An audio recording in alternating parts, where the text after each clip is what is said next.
As white people, is our deepest fear that we are inadequate? Or is our deepest fear that Black excellence is powerful beyond measure? It is their light, not their darkness, that most frightens us. We ask ourselves, who are they to be brilliant, gorgeous, talented, fabulous? Actually, who are they not to be? Look honestly, and you will see how they demonstrate love as a reflection of our unwarranted hate. Our playing God does not serve the world. There is nothing enlightened about positioning ourselves and controlling the narrative so that Black and brown folks feel insecure around us. We are all meant to shine as children do. We were born to manifest the glory of the Spirit that is within us. And it's not just in some of us, it's in all of us, no matter what your skin tone is. And as we let our own light shine, by atoning for and repairing the harm of our ways, as we learn to serve and see the true greatness of Aboriginal and Indigenous cultures and human beings around us, we unconsciously give white people around the planet the permission to do the same.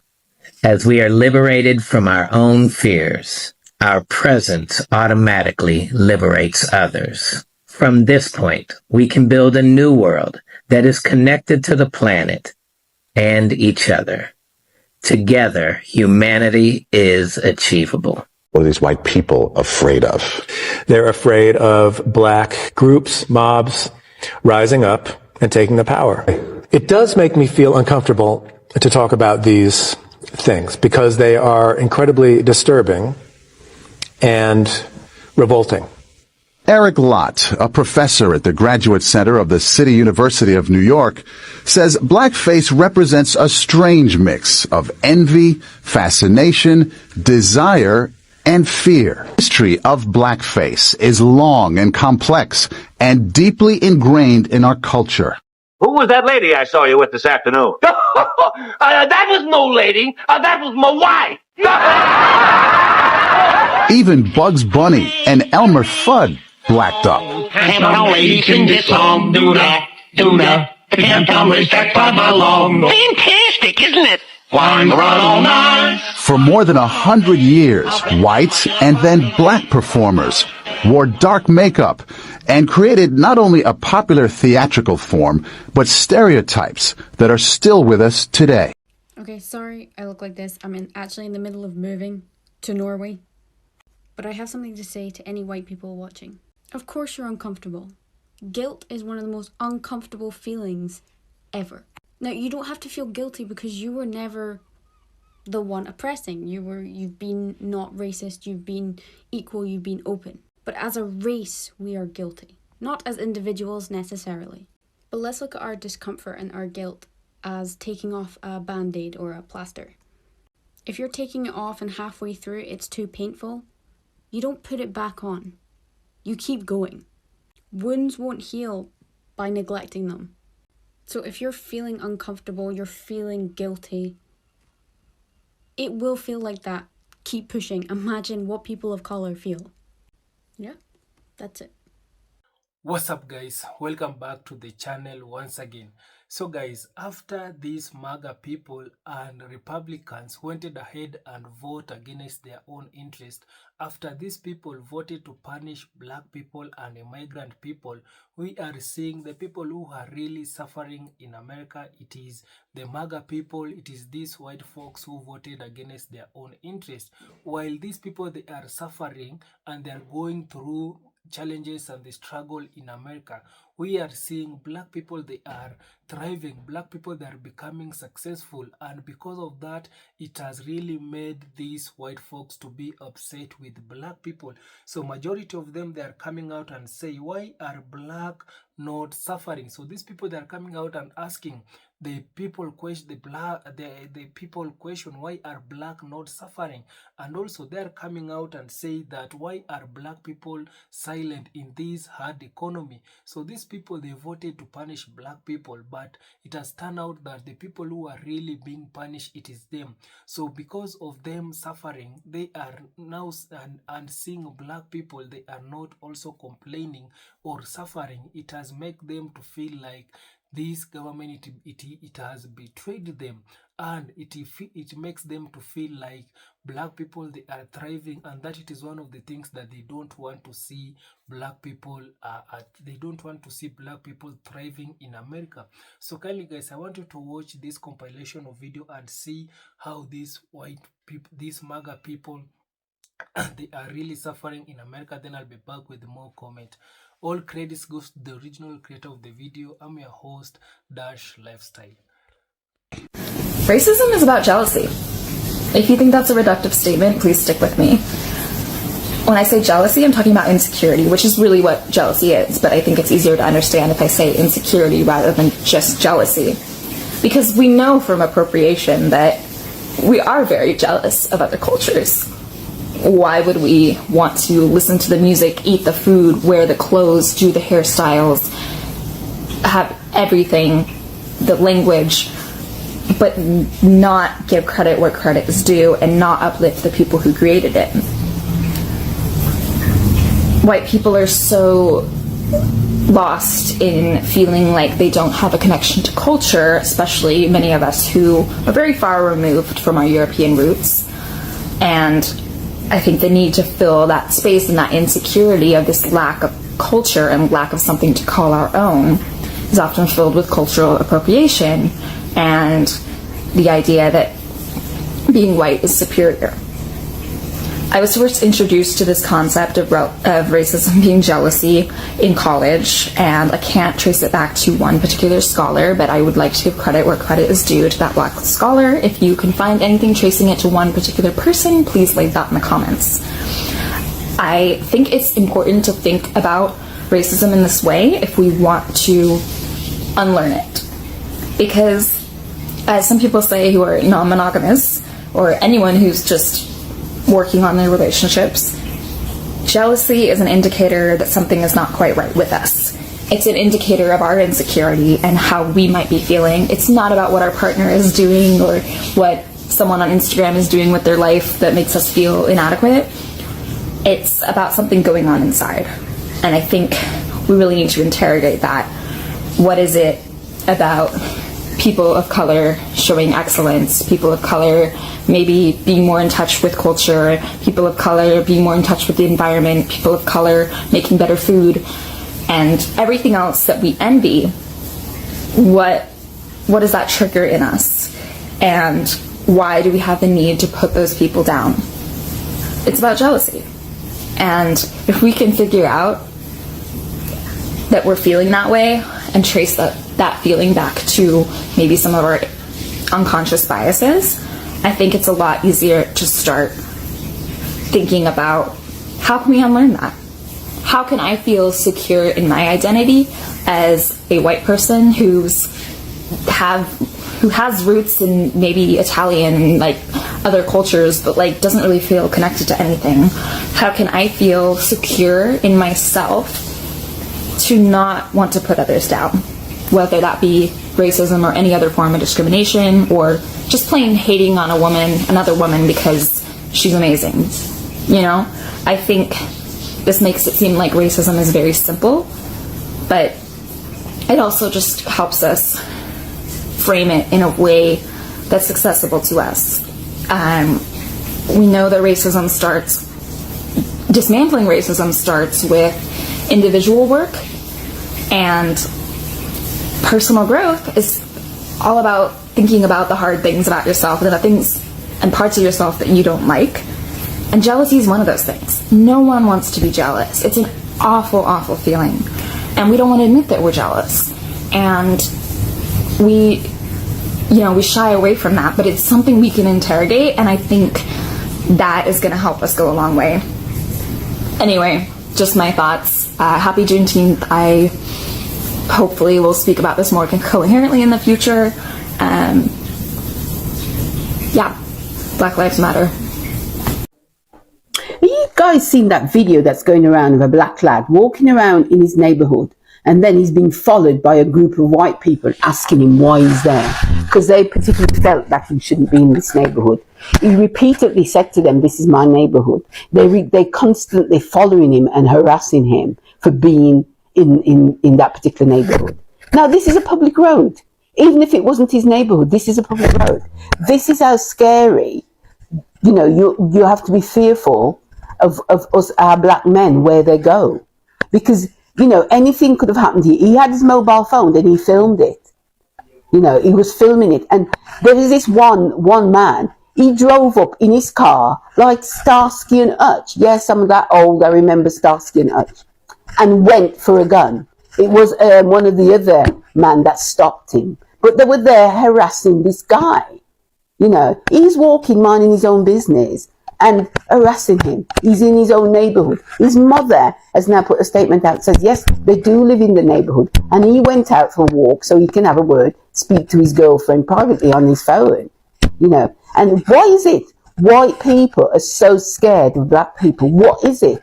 If you're white and you're watching this, let me know. What is the problem with you and black people? Why are you so scared? And why is it that you have to harass our men, right? In particular, right? Why are you so scared? There's good white people and there's bad white people. There's good black people and there's bad black people. We're not all the fucking same. What is it that's going on? Why? And you're going to be called out because now we've got social media, we've got mobile phone, and we'll film that shit, right? So you're going to be called out. It's particularly disturbing because, anything can happen. What about the lad they found hanging from a bridge, or was it a tree or something? He didn't put himself there. He was at work. He was in his work. He was working. This is the thing. In this day and age, 2024, and we've got to fear.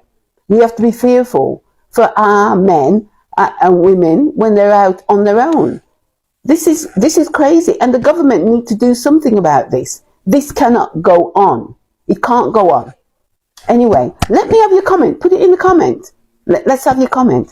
See you on the next one. Why do white people resent black excellence? Let's talk about it. Not all white people are racist, obviously, but there is a specific subset for whom black excellence seems like a personal affront to them, right? It really bothers them when black people succeed. The 13th Amendment emancipated enslaved black Americans in 1865, and then the Jim Crow laws kind of wrapped up with the passing of the Civil Rights Act in 1964. So if we do the math, that's about 61 years in which black Americans were able to strive for success in any sort of meaningful way without the constraints of the law pulling them down. 61 years. If we compare that to white Americans who besieged a land already owned and occupied by indigenous Americans, we'll put that around 1620 when, the Mayflower came here, then that gives them about 425 years to establish success in this country. 425 versus 61. If we compare those two fundamentally very different time spans, how much did white Americans actually do in all of that time? If we were to compare even the poorest and most underprivileged of white America to black America generally, it is clear that white Americans are born way past the start line, right? By that I mean, by nature of being white in American society, you do benefit from all sorts of privileges. And to be frank, you're not exhausted by the horrible experience of facing racism on a daily basis, right? You do have a ton of privileges. So I imagine existing in this bubble of privilege that you totally deny. The existence of black people for whom success is second nature, when it comes so easily and so readily, even though you've only had 61 years to achieve it, I imagine that's exhausting and frustrating. I imagine it makes people feel super, super inferior and hurts certain people's tiny, tiny little egos. And what do they blame that deep, deep psychic pain on? Well, of course, DEI and critical race theory and affirmative action. So I guess the question is, what might help those white Americans who just so strongly detest black excellence? What will help you? And for that, I would suggest a lot of therapy, a ton of therapy. And I would also just suggest that we open the schools, right? We teach people history. Yeah, maybe? Okay, bye. 85% of white men are the men that are raping and grooming. It's not migrants, it's not black people, it's not minorities, it is white men, the men that are in this country. The same way how they decide to put the focus on trans people, put the focus on black people, put the focus on the minorities to keep our attention away from what's actually going on. It is because of race. It's always been because of race. People think that when we talk about, being pro-black and whatnot, it means being anti-white. The only reason why they think that is because being pro-white has always meant being anti-black. It's not the same thing. We just want peace. You lot don't know what peace is. I think it's black supremacy. Black supremacy doesn't even make any sense. That can't make sense because in order to have supremacy and racism and everything, it requires a power dynamic. So black supremacy is like saying black fatigue. Black fatigue only exists because white people cannot understand the privilege that they have naturally in the society that they have. That's like a man talking about what do you call it? Male privilege doesn't exist. That doesn't make any sense. The society is built around you guys. Yes, men still have depression. Yes, men still suffer. Yes, men still unalive themselves due to the system that who built. Like black supremacy, that doesn't exist. I wish it did. So this lady asks, this black lady, are white women really that scared of black women? And I'm going to say yes. And this is my opinion as a white woman who is 53 years old and has lived in the South in Georgia in my entire life. But it's not being scared, but it's a fear. And it's not a physical fear. It is the mental fear. It is what we see in you and what we see you doing and how it challenges us and the fear of that. So we see black women and we see how strong you are. We see you coming together as a community. We see you supporting each other. We see you supporting your community, supporting your families, supporting your children, going out and fighting for your rights. Being authentic in your race and in your femininity. Anyway.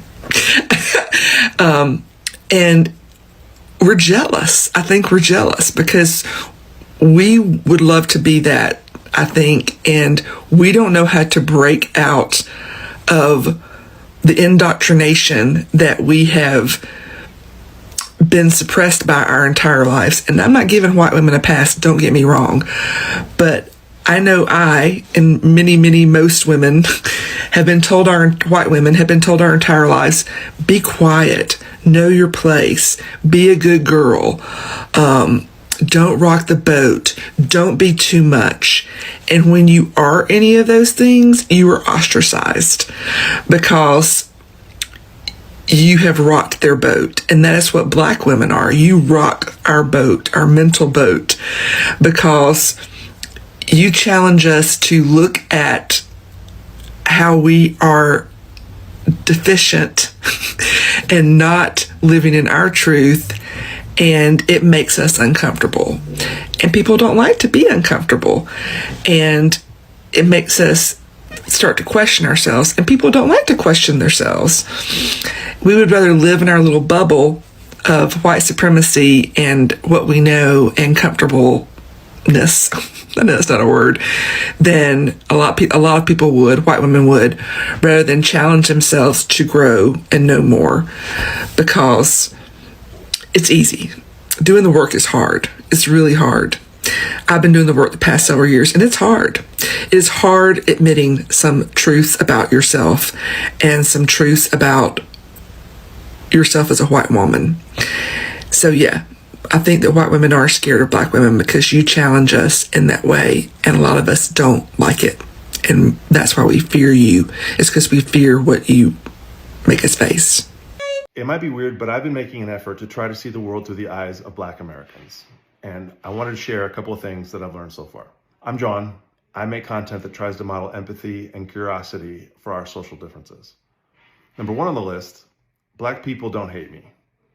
I guess I didn't know necessarily how they would react, knowing all of our history. But yes, they see my white face. Yes, they know history. But one of my friends said one time, if you're cool with us, we're cool with you. And that made a lot of sense to me. Number two, many black people don't feel comfortable in white spaces. This is something I discovered by posting videos and all the comments. Many people said they may feel, or it may appear that they're comfortable. They may look relaxed, but there's just kind of a vibe that they don't belong there. Maybe it's unfortunately sometimes explicit, but vast majority is probably more like microaggressions that people don't even realize. But there's that. Number three, Black history is American history. They corrected me on this early on, and it's because it's not that we don't want to have a designation for understanding the history and the experiences of Black Americans, but it's more like when we call it Black history, that implies that it doesn't belong to anyone else. Whereas if you really think about it, slavery, for example, that's more like white history than Black history. Number 4, I shouldn't focus on all the bad stuff so much. When I'm making videos, try to explore our worlds. I do have a tendency, maybe it's my own curiosity or maybe it's my biases, to focus on slavery and discrimination and segregation. And people have told me, hey, look, we do want people to understand those things better, but we also don't want to be defined by that. So I also need to focus on the amazing and greatness of Black people and their contributions in our country. Number 5, they know I have blind spots of my own and they're okay with that. It's more like, what's my attitude about it? Am I aware or trying to be aware? Do I have some humility about it? Am I open to learning? Or do I have a vibe like, I don't even care if I have blind spots. I don't care how they come across to you. That's a big difference. And number 6, Black people don't want revenge. They want to live life abundantly. Yes, they want to live in a fair society. They don't want harms and injustice and flawed systems to be papered over or denied. They want accountability, but more than anything, they just want to live and be themselves and have fun and feel like they belong here. Not just on paper, but they feel it. Anyway, I'm learning a lot and it's been a great journey and I'm going to continue and I'll share some more when I don't tell my boarding school orientation story very often because it's boring. There's so many other brown and Black people who have the same story. It's not even a big deal. I mean, you could probably put yourself in this story and swap a couple details around, and you've literally had this conversation before. His dad walks up to me. He's like, hey, what sport did they recruit you for? And he said it in a very smug and demeaning way. And I felt small for a second. And then I remembered that I was a classical musician and a really good ballet dancer at the time. And I was like, well, I don't play a sport.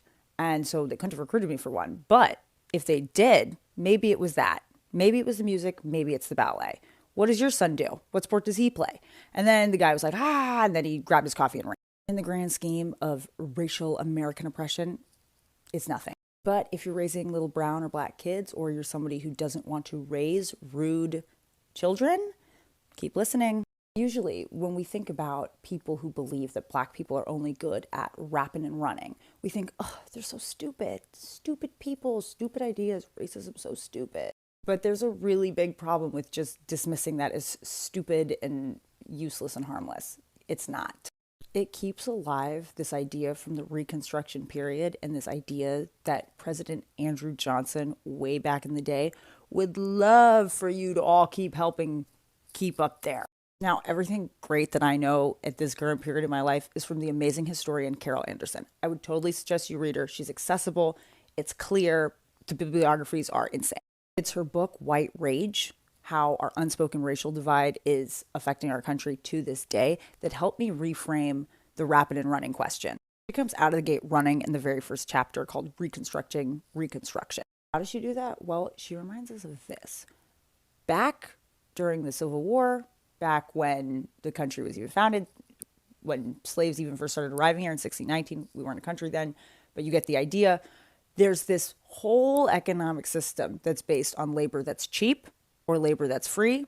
It's easily exploitable. You own the people that are doing that labor and you control all their movements.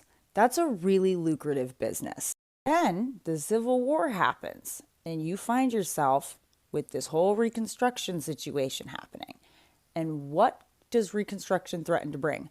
Black economic independence. So all that excellence, all that Black excellence that was running those plantations, the different business strategies and planting strategies that these people had brought with them when they got dragged over here, or it had been passed down because their family had been dragged over here, all of that was this big possibility that those same people, now free, were going to be able to have their own economic independence. And it was going to undo the current structure.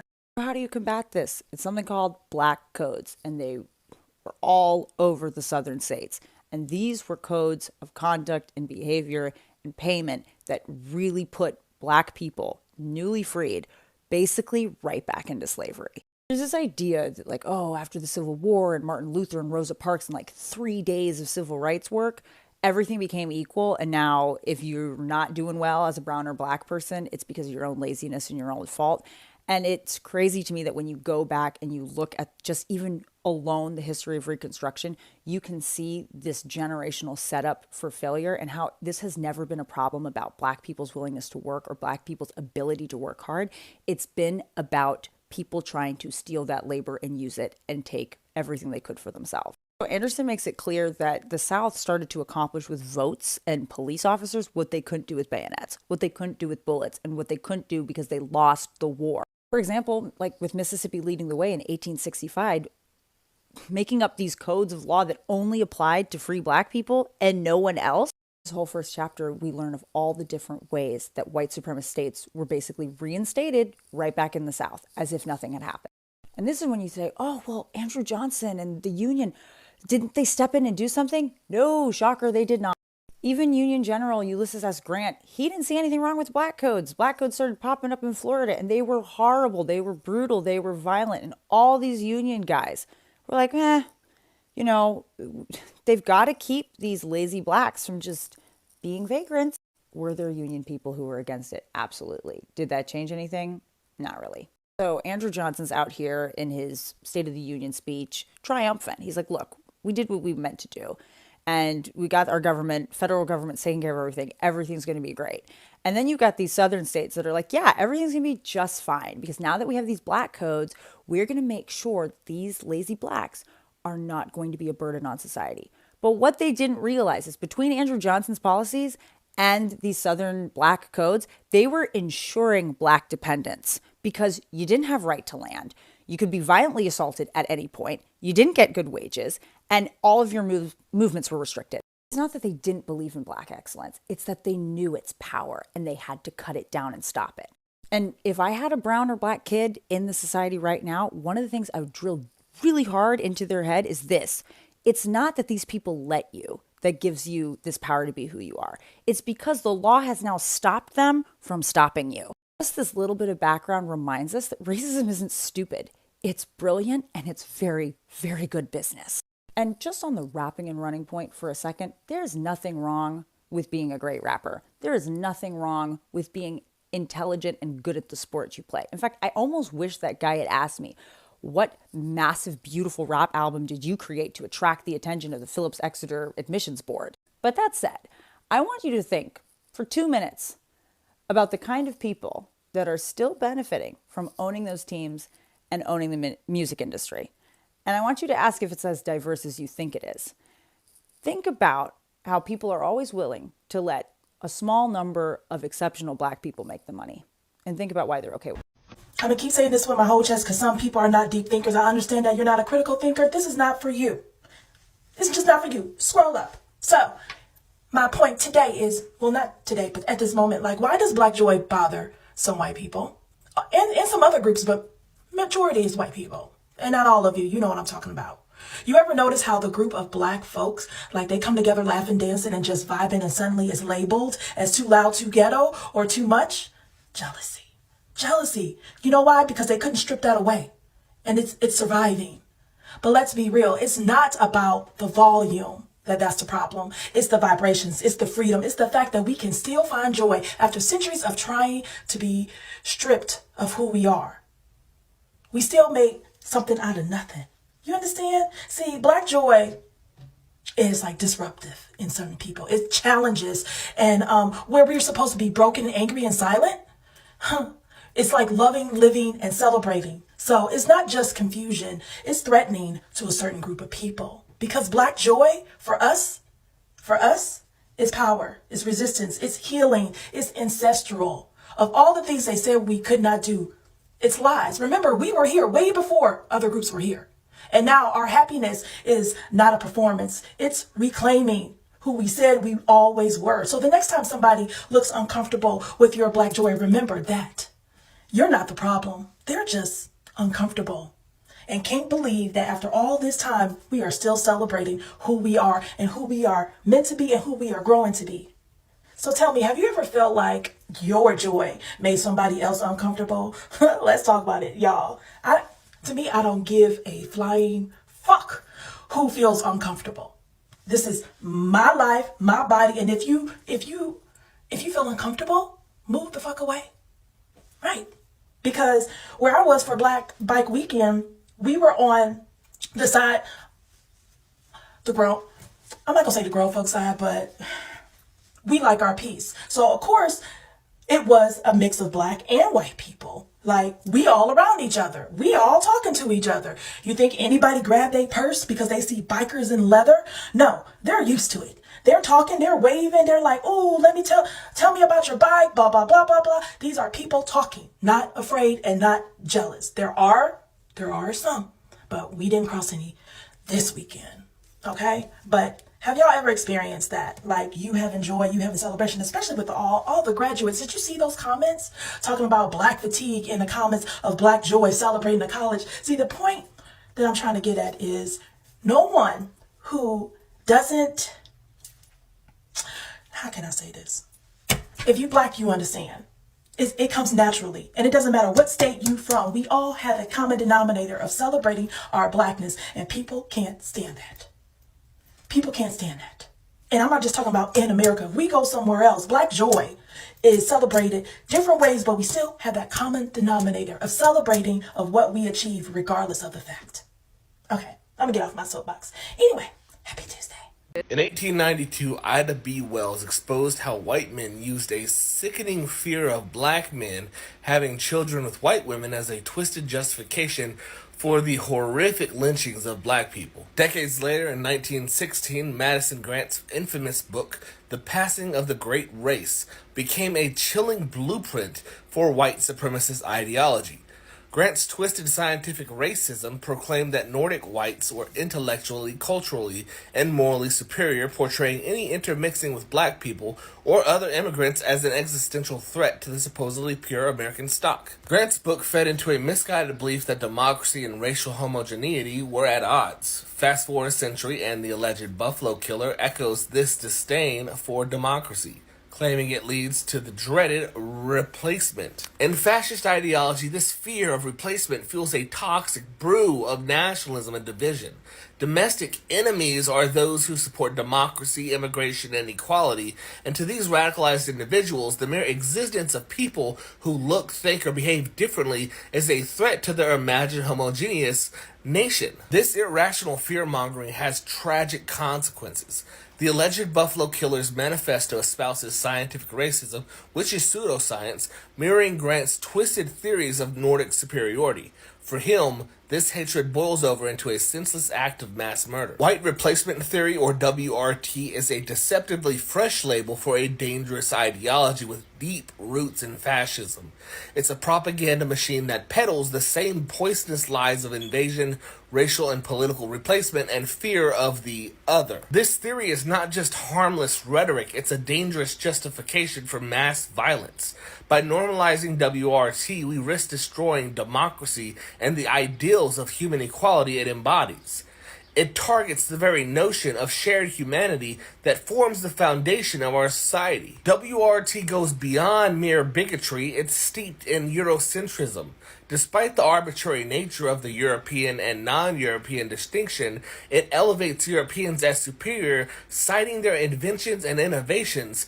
But this misguided belief is rooted in a warped understanding of heritage shaped by the racist concept of whiteness in America. The proponents of WRT ignore vast swaths of human history to construct a false narrative of white superiority at the expense of their own actual heritage. They boast about music and technological advances, but even a cursory glance at the world reveals innovation across countless cultures. This elaborate deception serves a sinister purpose: to trick poor white people into blindly supporting a ruling elite. WRT is a system of oppression that uses value hierarchies, dualism, and the logic of domination to maintain control. It also aligns with the feminist critiques of white supremacy as it intersects with patriarchy. I'm sure we've all heard the phrase, "It's not what you look like on the outside, it's what's on the inside that counts." It's a sentiment that echoes the timeless values of equality and tolerance. However, for some, the idea of inner worth isn't enough. Their concerns lie not in aesthetics, but in the foolish belief that their societal status, their culture, is somehow inherently linked to their genetics. They subscribe to this harmful ideology known as white supremacy, a worldview that persists in America despite its vile history. This belief is not an accident. It's a centuries-old construct designed to maintain a strict hierarchy: the ruling class, the warrior class, and the underclass. In this context of American chattel slavery, this hierarchy manifested as plantation owners, overseers, underemployed free whites, and enslaved black people. White supremacy seeks to perpetuate this stratification by keeping powerless white people in line. It exploits their fears and insecurities, convincing them that their well-being depends on the oppression of others. This distorted perspective has led to the mass incarceration of people of color and, in extreme cases, genocidal tendencies. WRT alleges that the white race is being replaced by immigrants and people of color. This fear-mongering tactic is a desperate attempt to galvanize support for the untouchable ruling class. It's all too evident in the contrasting ways that people of color and white people are treated by the justice system and the media.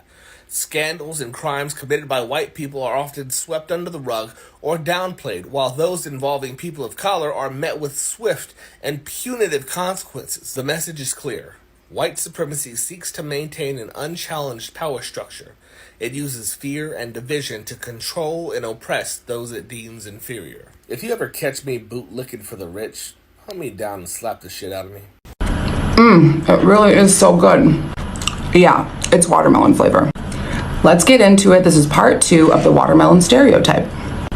Watermelon didn't have any racial ties or meanings originally, and Americans were just as likely to link it to hillbillies in Tennessee to black slaves in South Carolina. Strangely, what people don't realize is that watermelon was very much a part of the everyday life of the African American slave. They would use watermelons to add extra weight to their cotton quotas. They would get the first day off of the harvest to eat watermelon, and they would grow and sell it on their plantations as they were slaves. But at that time, there was a very delicate balance between slave and slave owner. White slave owners needed to see their slaves indulging and enjoying the watermelon. They needed this to feed their God complex. They needed to see that the slaves' enjoyment of the watermelon was at their hands, and emancipation changed all of that. Part 3. The reason why you become silent, there's one that always comes up, and that's fear. White people are afraid of black people. They are afraid of us. And it's a very interesting thing because black people know it. We know white people are afraid, but you have to start getting into the psychology. What are you afraid of? Why are you afraid? But it's an interesting dynamic. Now, also you see the difference in what racism is, do you not? Racism implies you have not just prejudice, but the power to do something with that prejudice. Now, I don't like you, not only that, but I'm going to control whether you can get, I may say I hate you. I hate white people. I hate them. It's not going to change you getting that, loan. When you go to the bank. I can hate you all the way to the bank. Not going to change. Do you see the difference? That whereas white racism says, not only do I not like you, but I'm going to change the impact of where you can live. I'm going to determine with that racism where your powers are. You following me? And I'm talking about as a group, not an individual. The biggest reason that I know that white feminism is a real problem is just the perceived threat that so many white women feel from black women just existing. Before I continue, I'm going to reference myself as attractive. Yes, I know, shocker. I did this before and y'all got on my ass. I don't know what to say, we're going to keep doing it. But as a black woman, when you transition from unattractive to being perceived as attractive, you will notice a change in behavior from not only men, but also women, specifically white women. Especially when you don't fit a certain stereotype that they associate with your race and what they deem a black woman should act like. It's almost like they don't know how to act with you and they end up, feeling this contempt. They implicitly know that they are the standard. They have been socialized to know that. It's been their experience to have men want them of any race. But in that, they also know that whiteness is sort of blankness. And I actually don't mean that in like a mean way. I mean, it is the standard. It's the norm. It is the opposite of exoticism. So in their male-centered minds, they're thinking, yeah, like in majority of cases, I'm going to get the guy. But when they want a little switch up, a change from their usual, that is when women of color, specifically black women, become a big threat. It's like a lot of them sort of know that a lot of girls look like them. A lot of pretty girls look like them. They can never account for the allure of a deviation from that norm. So when they see an attractive black woman, it's like, okay, I have to see, how can I fight against this? I don't have the facilities to fight against this. And to compensate for that, I think that's why we see a lot of like white women try to play into the features of women of color. The style, the slick backs, the lip filler, aneurysms, all of it. Like they want to be able to oscillate between all types of attractiveness, become this sort of like maxed out woman who has every single thing a guy could ever want at any time. Because they are so used to being the standard, they cannot accept someone wanting something different. So they kind of try to like borrow parts of you to become that so that that won't happen again. It's very interesting and it happens more than you would think. It's so weird watching black people get mad at white people for starting functioning white communities. It's like, how happy we'd be to see black people start a functioning black community. Like we would burn it down, right? Was that what you was about to say? Because that is the only thing that has ever happened in American history. Sir, you don't understand. You're helping all Americans by taking all the racist people and moving them into one area. I may help you pack your bags and rent a moving truck for you. I may donate to your cause so we can get this thing rolling. We need y'all all to be in the same area so we know who exactly you people are. I challenge any European American to name me one, just one, in 300 years, name me one time black people have built an all-black everything, right? A thriving community, a thriving functioning system, right? And white people have not destroyed it. Any group, any community, any town has been destroyed, burned down to the ground by European Americans. What's extremely disheartening from European Americans is in the year of 2025, they then say, oh, why aren't black people building functioning towns? You blew them all up. You think if you keep blowing up, bombing, and burning down every town that black people built, that we're just going to keep building more and more and more? You force black people to assimilate into American culture, and then point the finger and say, why aren't you doing this? Your analogy is the same as burning down somebody's house, coming back the next day and say, hey, you're homeless, right? You're pushing us to the limit. And what do I mean by that? You're asking us to talk about history, the history of the South. This is in Georgia. What happened in Georgia? There were savages in Georgia. It was the ancestors of the white right-wingers. They were absolute savages. They murdered people, they lynched people, they raped people, they enslaved people. They took babies from their mothers and sold them as property. You want to talk about savages? Your ancestors were the biggest savages the world has ever seen. And so don't you dare call a black man a savage after you murdered him. Don't you dare do that. I'm so sick of African Americans being called violent when the world's worst violence was done to them, not by them, to them, not by them. For God's sake, you want to do racist stereotypes? If it fit anywhere, and it doesn't, but if it fit anywhere, it would certainly fit white right-wingers of the South, who has hundreds of years of history of being savages. Savages! So guys, I hope you have watched that video and you have seen how white folks, they are really suffering in America. Majority of these people, they usually not happy to see black people thriving, especially this time when they are going through a lot of challenges and the struggle.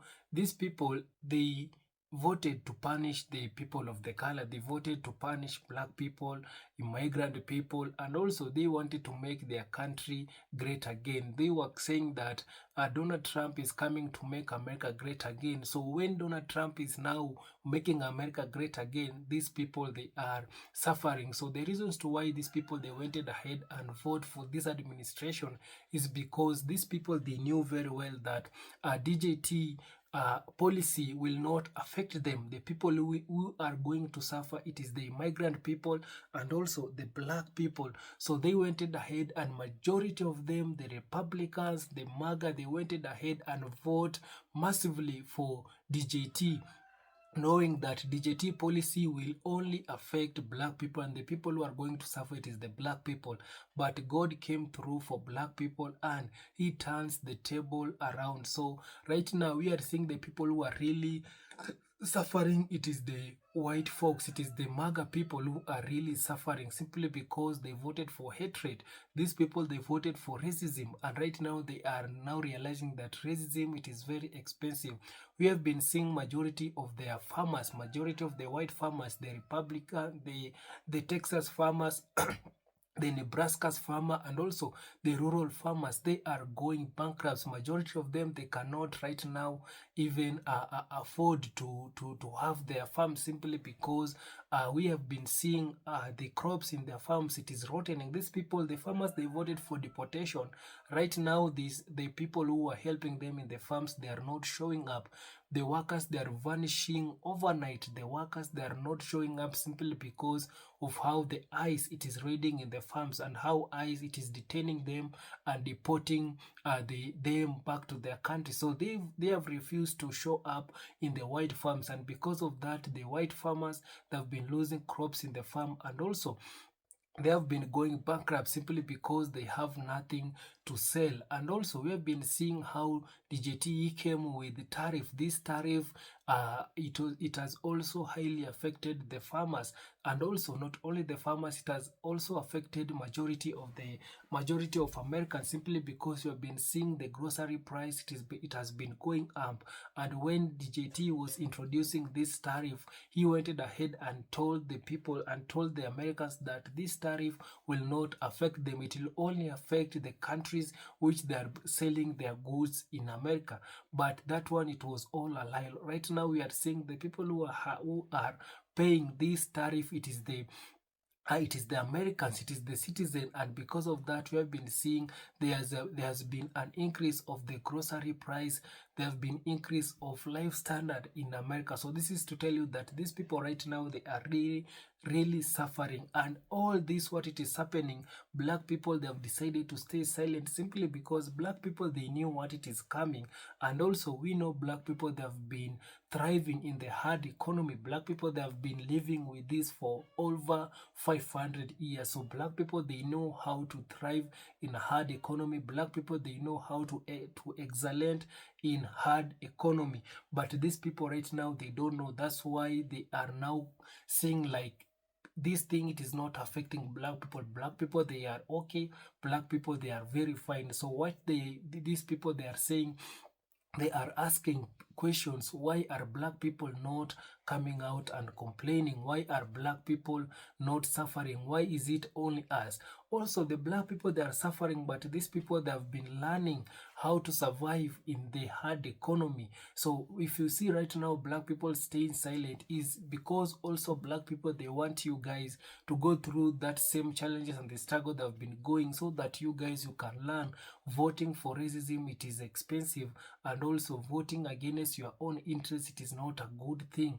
So black people also, they played a part to warn you guys. Black people, they warn the MAGA people, the Republicans, they warned them not to vote in for this administration, but these people, they didn't listen. So right now, black people, they have just kept quiet, seeing how these folks, they are really suffering. So kindly guys, I want to read some of the comments here and see what people they have come out and share in the comment section. So this one saying that I've been saying this for years, whatever they can't control, they kill. Exactly.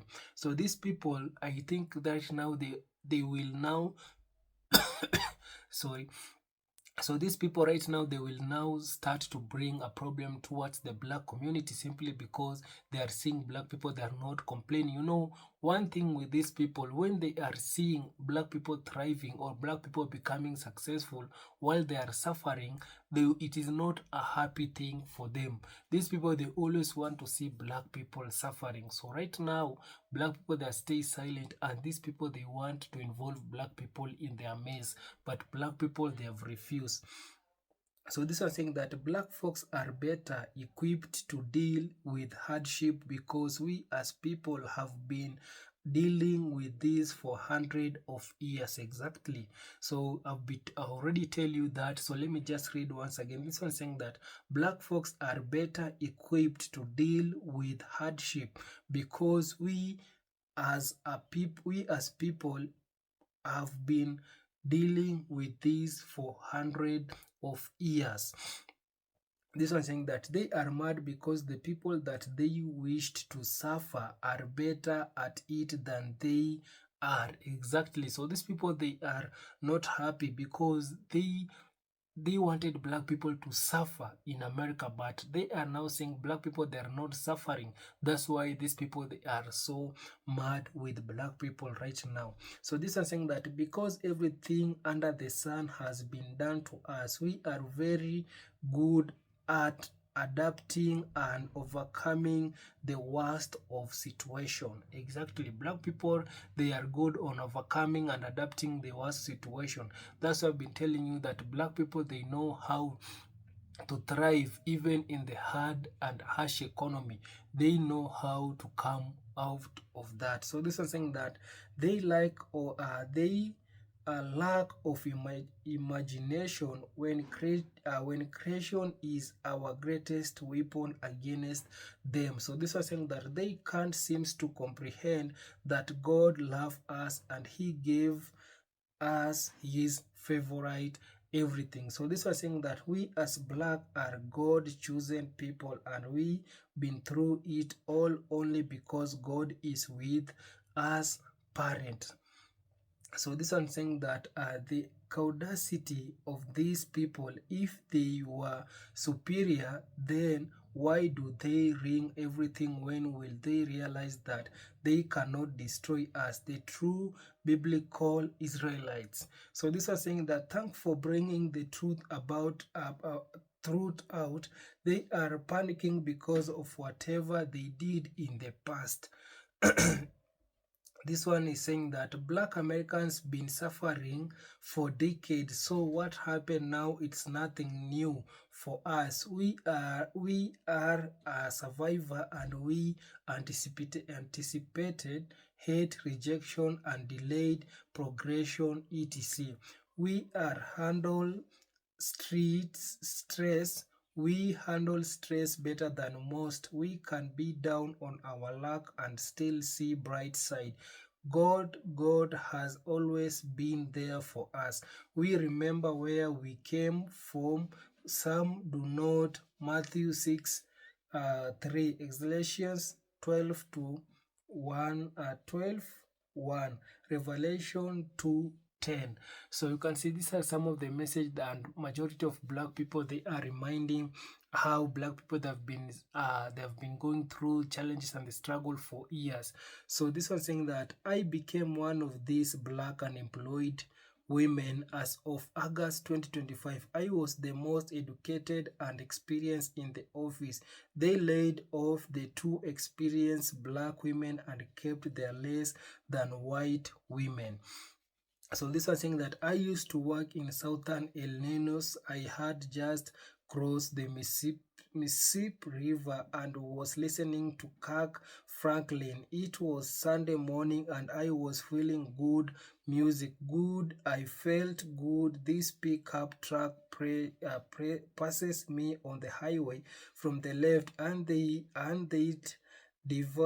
devil himself pour her soda out the window and it gets all over my car. I drove a fish bowl, so she probably saw me jamming. They hate to see us happy because happiness looks so good on our brown skin. Exactly. So this one saying that these people, they hate to see us happy because happiness, it looks good on us.